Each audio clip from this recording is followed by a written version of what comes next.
नैहर से मिलल सामान सब सिंगार के इहे सधावे सेंट मार के मेरा रहे रोटी रोजगार के घर ही घूमे लूंगी जा आरे बाला फसा मजा करे भैया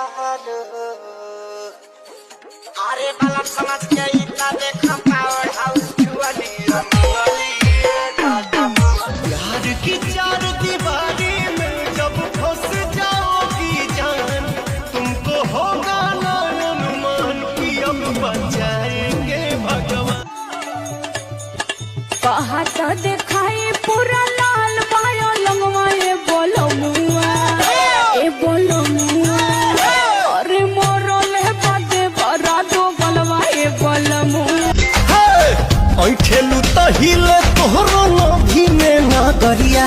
तबाह कैलू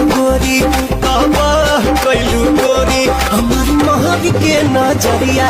तबाह लगे बाया नार मन लालचे हमार होई उपकार तो दिल से दुआ दे अच्छा लतका जवानी के जाता केहू नहीं खेदले बा हमरो दली द कमरिया तू कैसे अरे साफ साफ बताओ न चलू तब चलू कैसे अरे कैसे आई हम नई हारा पियावा बोलो बधा के रोता करे तर के कहे तरना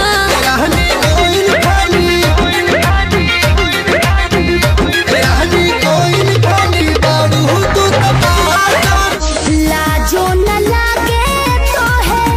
पूछे में और सोन बात हो कैसे बनम के कोरा सुतैलू के वाड़ी में गिली लगैलू भतार संग काका के लेना कोई बना चेक करवाला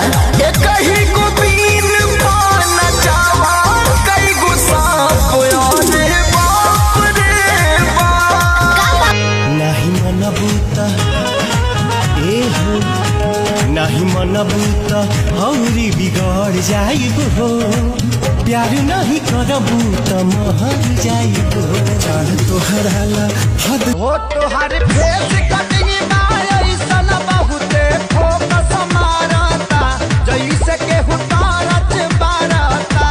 देखी के झपके ना पलकिया अखिया तोहके निकी कोहरे ना सुई दवाई सोया बस गइला बाहर में जाई देह टूटे दर्द उठे जोरी दे अरे जोरी दे मारी रे मारी जाई तो जब हम कहाँ जाई चोरी में भाई तेरे बात जोरी रे मारी रे मारी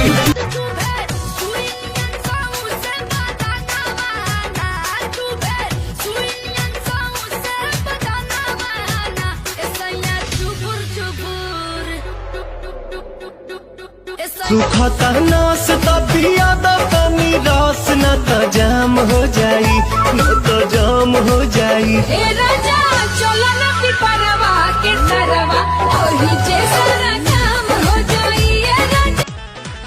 तोहर पतली कमर तोहर तिरछी नजर दिल कइले बा चोरी हो कारी कजरा के धार लहके जान मार पाड़ू तनी जवन चाहतारू अभी पहिले